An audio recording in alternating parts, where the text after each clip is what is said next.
আসসালামু আলাইকুম ভাই ও বোনেরা, আপনারা কেমন আছেন? আশা করি আল্লাহর রহমতে ভালো আছেন, আমরাও ভালো আছি। দেখুন, আজকে আমরা কোরাল মাছ রান্না করব।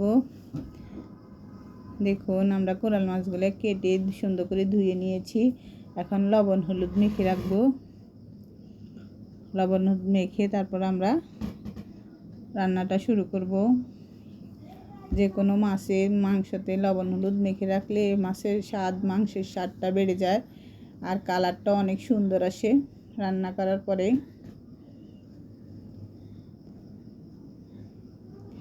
দেখুন, আমরা লবণ হলুদ মেখে নিয়েছি। এখন আমরা তেলে কড়াই বসিয়ে সর্ষের তেল দিয়ে আমরা রান্নাটা করব। সর্ষের তেল বসিয়ে গরম করে নিয়েছি। এখন পেঁয়াজ দিয়ে দিচ্ছি। দেখুন, আমরা পেঁয়াজগুলো ভেজে নেব হালকা করে। একদম অল্প মশলা দিয়ে আমরা এই মাছটা রান্না করব। দেখুন, রসুন বাটা দিয়ে দিচ্ছি 1 চামচের মতো। রসুন বাটাগুলো ভালো মতো পেঁয়াজের সাথে ভেজে নিচ্ছি, তাহলে রসুনের কাঁচা গন্ধটা চলে যাবে। সর্ষের তেল দিয়ে যে কোনো রান্না করলে আপনারা খুব মজা পাবেন। পারলে সর্ষের তেল দিয়ে রান্না করবেন।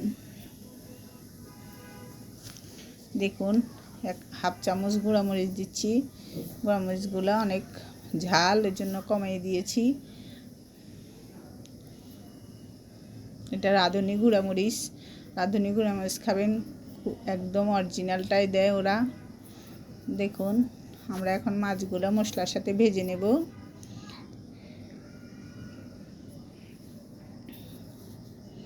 এভাবে আপনারা রান্নাটা করবেন। সুন্দর করে আমরা মাছগুলো আস্তে আস্তে করে নেড়ে তারপর একটু ঝোল দিয়ে দেব। মশলার সাথে একটু কষিয়ে নিচ্ছি। এবার আমরা একটু ঝোল দিয়ে দিলাম। দেখুন, কালারটা কত সুন্দর হয়েছে। এবার আমরা ঢাকনা দিয়ে ঢেকে দেব। দেখুন, আমরা ঢাকনা দিয়ে ঢেকে দিলাম।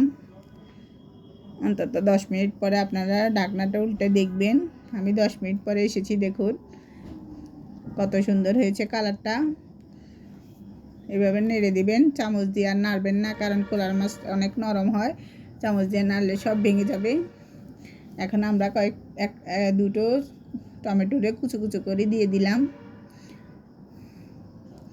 এখন টমেটোকে আরও 10 মিনিট আমরা এভাবে রেখে দেব। তারপর দেখুন হয়ে গেছে।